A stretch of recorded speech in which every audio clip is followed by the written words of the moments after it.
దేవుని యొక్క వాక్యము ధ్యానం చేసుకున్నాము.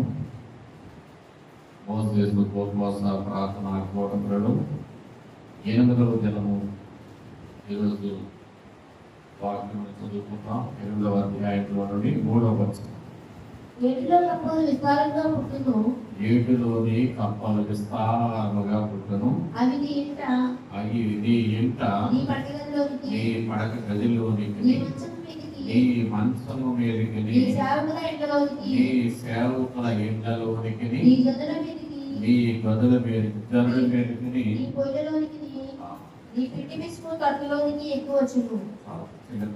ప్రేమ కలిగిన దేవా, ఈ నామములకు వందనాలు. నిర్గమకాండము 8వ అధ్యాయంలో ఈ దినమందు మీరు మా కొరకు నియమించిన పాఠమును చదువుకున్న వారమై ఉన్నాం. కొన్ని విషయములను ఈ దినమందు మీ సన్నిధిలో నేర్చుకోవడానికి నేను దాసుని బలపరిచి ఈ సమయంలో మాకు కావలసిన మాటలను మీరే మాకు బోధపరిచి మహిమ పొందము. ఇశ్రాయేలు పక్షంగా ఐగుప్తులైన వారికి శ్రమలను కలుగజేసిన యేసు నామములో ప్రార్థించి వేడుకొనుచున్నాము తండ్రి. ప్రభువుకు ప్రియమైన వారలారా, ఈ దినమందు దేవుని యొక్క వాక్య గ్రంథం నుండి క్లుప్తంగా కొన్ని విషయములను ఈ దినమందు మనం జ్ఞాపకం చేసుకుందాం. ఈరోజు ఈ అధ్యాయంలో 3 రకముల తెగుళ్లను దేవుడు లేక 3 రకముల శ్రమలను ఐగుప్తీయులకు లేక ఈజిప్టీయులు ప్రపంచ పటంలో ఈజిప్ట్ అని మనకు కనపడుతుంది. బైబిల్ గ్రంథంలోనేమో ఐగుప్తు అని కనపడతా ఉంటుంది.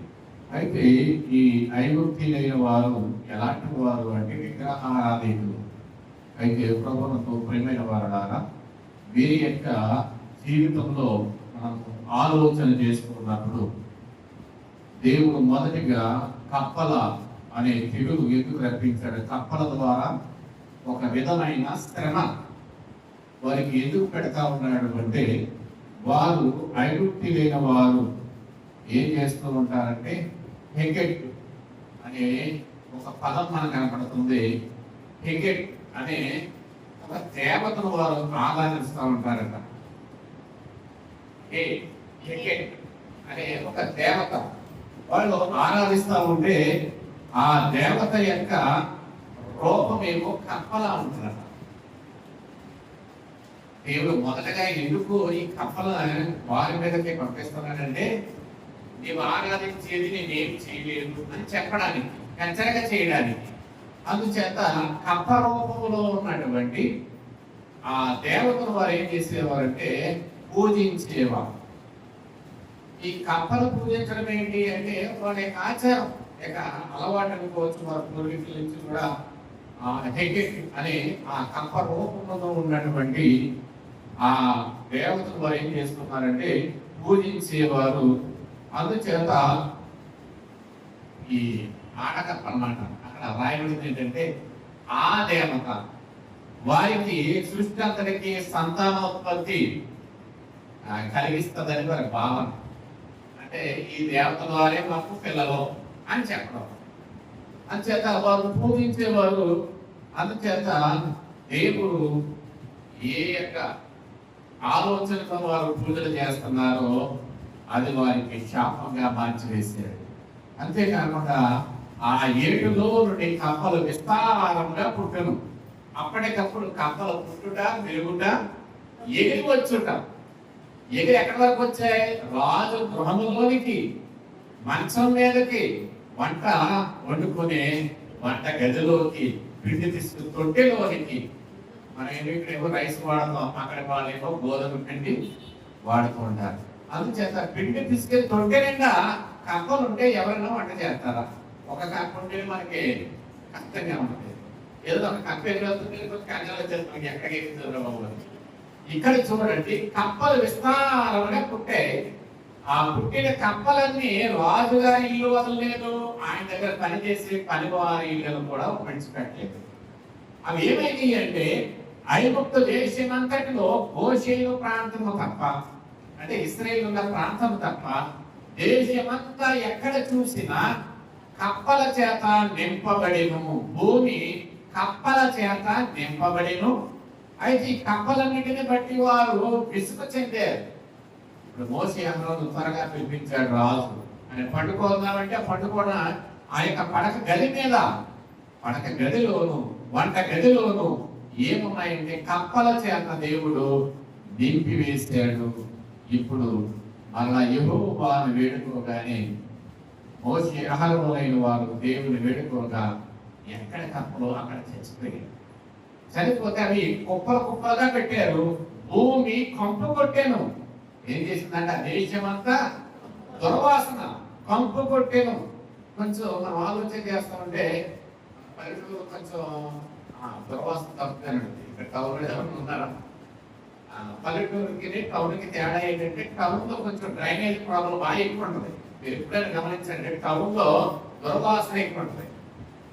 పల్లెటూరు కొంచెం తక్కువ ఉంటుంది. ఎందుకో తెలియదు కానీ ఎక్కడ చూసినా ఇక్కడ చెట్లు ఇవన్నీ కూడా ఏం చేస్తాయంటే ఆ గాలిని కొంచెం దుర్వాసన దూరంగా తీసివేస్తాయి. అదే టౌన్ అనుకోండి కొంచెం డ్రైనేజ్ కావచ్చు, ఇంకా వేరే విధాలుగా ఆ యొక్క దుర్వాసన అనేది కొంచెం కనబడతా ఉంటుంది. కానీ వాక్యంలో మనం చూసుకుంటే కీర్తనాకారుడు కూడా రాస్తూ ఉంటాడు. 105వ కీర్తన 30వ వచనాన్ని చూద్దాం ఒకసారి. వారి దేశములో, ఏ దేశమది? ఐగుప్తు దేశములో ఆ కప్పలు నిండిను. ఇక్కడ చూడండి, ఇప్పుడు మన నిర్గమాకాండములో ఏం చూసామో అదే కీర్తనాకారుడు కూడా రాస్తా ఉన్నాడు. అందుచేత ఆ దేశము ఐగుప్తు దేశం అంతా కప్పల చేత నింపబడింది. ఫరో మోషే అహరోనులైన వారు త్వరగా పిలిపించాడు. అయ్యా ఈ కప్పల నుంచి మాకు ఉపశమనం ఇవ్వండి అయ్యా అని చెప్పగానే దేవుని వేడుకోగానే అన్ని లక్షల కోట్ల కప్పలు ఒక్కసారిగా చచ్చిపోయాయి. ఒక్కసారిగా పుట్టాయి, ఒక్కసారిగా వాళ్ళు ఇబ్బంది పెట్టేసాయి. తర్వాత పని అయిపోయింది కదా, కప్పల పని అయిపోయింది. ఏంటి? ఆ జనులైన వారిని ఇబ్బందికి గురి చేయుట. ఇబ్బంది పడ్డారు వారు. అందుచేత వండుకోవడానికి లేదు, వంట చేసుకోవడానికి లేదు. ఇలాంటి ఇబ్బందులు వారు పడలేక ఏం చేస్తున్నారంటే యెహోవాను వేడుకోమని దేవుని సేవకులైన వారిని పిలవటము, సేవకులైన వారు వెంటనే దేవుని వేడుకోవడం, మరలా వెంటనే ఆ కప్పలన్నీ అక్కడ చనిపోవడం ద్వారా అవి కుప్పలుగా వేసారు. అప్పుడు ఆ కుప్పలను బట్టి భూమి కంపు కొట్టే ఐగుప్తు దేశమంతా దుర్వాసనతో నిండిపోయింది. ఇది మొదటి రకమైన శ్రమ లేక తెగులు అని మనం చెప్పవచ్చు. ఇక్కడ మనం ఈ అధ్యాయంలో మనకు కనబడుతున్న రెండవ శ్రమను గురించి మనం ఆలోచన చేస్తే 8వ అధ్యాయంలో నిర్గమాకాండం 17వ వచనం చూద్దాం. చెయ్యి చాపి ఆ దేశపు ధూళిని కొట్టినప్పుడు ఆ పేర్లు మనుషుల మీదను జంతువుల మీదను ఉండేది. దీని గురించి పేరు సాధారణంగా పేరు తలలో ఉంటాయి. ఏ పేరు? తలలో ఉండే పేరు మామూలు సామాన్యమైన పేరే. అక్కడ దాంట్లో రాశాడు నెగటివ్ లో కూడా మిన్నెల్లి అని రాశాడు. అది మిన్నెల్లి కూడా ఏంటంటే చాలా సాధారణంగా తప్పల సాయంత్రం ఉంటుంది కానీ చావదు. ఇక్కడ దీని గురించి దీని వివరణ గురించి చూస్తే అది మిన్నెల్లి, అది కొడుతుంది, కొడితే చావదు. ఇలాంటి పేర్లను వారికి ఎందుకు దేవుడు రప్పించాడు? రెండవదిగా ఆలోచన చేస్తే ఈ ఐగుప్తీయులైన వారు ఈ భూమిని దేవతగా పూజిస్తారట. దేవతగా ఈ ఐగుప్తీయులైన వారు ఏం చేస్తుంటారంటే ఆరాధిస్తూ ఉంటారు. వారు ఆరాధించి అక్కడనే దేవుడు ఒక శ్రమను కలుగజేసిన సందర్భం మనకు కనబడతా ఉంది. ప్రభుత్వంలో ప్రియమైన వారు అవి ఏం చేస్తున్నాయంటే ఎక్కడ పడితే అక్కడ చాలా ఇబ్బందికి గురి చేస్తూ పుట్టుతూ ఉన్నాయి. అందుచేత ఈ పేర్లను బట్టి కూడా ఇక మంత్రాజ్యులైన వారు కూడా తమ మంత్రాల చేత వేళ కూడా ముందు కప్పలు రప్పిస్తే కప్పలు రప్పించారు వారు. ఇప్పుడు పేరు రప్పించాలని మరలా వాళ్ళు మీరు కూడా పేరు చేయండి. ఇక వీళ్ళ మంత్రాలు చేస్తున్నారు కానీ అక్కడ ఏమవట్లేదట, పేరు రావట్లా. ఇప్పుడు ఆ మంత్రజ్ఞులైన వారు మంత్రములు వేసే వాళ్ళు ఏం చేశారు తెలుసా, ఈ మంత్రాలకి పేరు రావట్లేదండి. ఇది దైవ శక్తి. ఏమన్నారు వాళ్ళు? ఆ దైవ శక్తి అయితే ఏమైనా చేయగలుగుతుంది. అందుచేత మా శక్తి సరిపోవట్లేదు, మంత్రశక్తి ఏమవట్లేదు, సరిపోవటం లేదు. అందుచేత అని అక్కడి నుండి వారు వెళ్ళిపోయారు. ఆ వచనంలో బైబిల్లో మనకు స్పష్టంగా కనబడతా ఉంది దైవ శక్తి అని. అందుచేత దైవ గ్రంథంలో మనం చూస్తే మూడవదిగా క్లుప్తంగానే పరిగణిస్తున్నాము. మూడవది ఏ గల తెగులు లేక శ్రమ.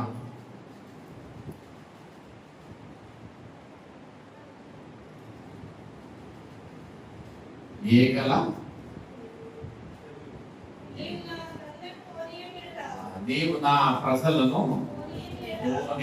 ఎడల చూడము, నేను నీ మీదకంటే పరవ మీదకి అతని సేవకుల మీదకి నీ ప్రజల మీదకి నీ ఇండ్లలోనికి ఇండ్లలోనికి ఏం పంపుతాడంట ఆయన? ఈగలు. ప్రభుత్వంతో ప్రేమైన వాళ్ళ బైబిల్లో చాలా రకాల ఈగలు ఉన్నాయి. మనం కూడా చాలా రకాల ఈగలను చూస్తాం. వాజే కానీ, జోరే కానీ, తొండే కానీ రకరకాల ఈగలు మనకు కనబడతాయి. ఒక్కొక్కసారి కొంతమంది పిల్లలైన వాళ్ళు ఇబ్బంది పెట్టడం ఏంటా జోరే లాగా అంటే జోరేకి ఏం చేస్తుంది? వాయిస్ రేట్ చేస్తా ఉంటుంది. ఏం చేస్తుంది అంటే స్థితితో లేకుండా చేస్తుంది. అయితే ఇక్కడ జోరేగలను ఐగుప్తీల మీదకి దేవుడు పంపించుట. అందుచేత ఇవి ఏం చేస్తూ ఉన్నాయి అంటే ప్రభువుకు ప్రియమైన వాళ్ళ ఇవి ఈ జోరేగలు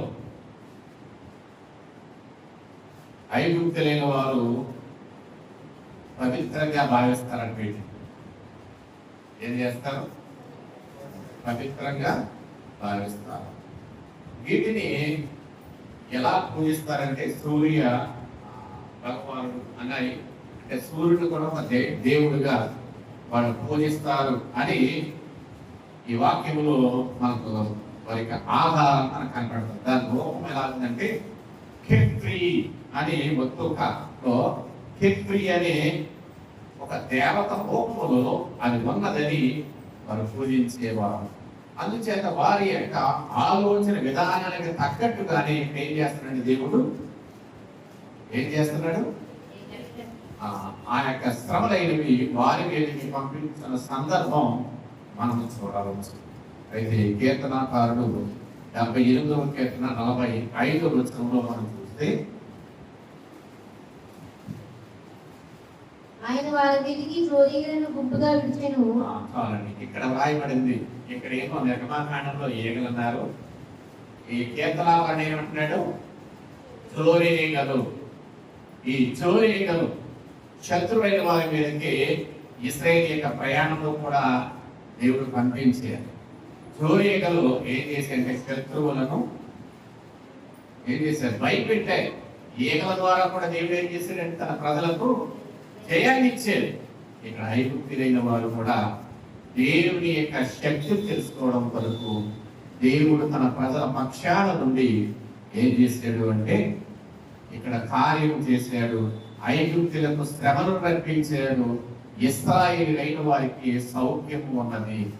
దేశంలో మీరు ఒక ప్రాంతంలో గోషేను ప్రాంతం అంతా సురక్షితంగా ఏ శ్రమలు లేకుండా ఉంటే తక్కిన ప్రాంతం అంతా దేవుడు ఐగుప్తు దేశం అంతటిని తన స్వాధీనంలోనికి తీసుకొని అద్భుతములు చేస్తూ తెగుళ్లను రప్పిస్తూ దేవుడు తన యొక్క శక్తిని వారికి కనపరిచినట్లు మనము చూడవచ్చు.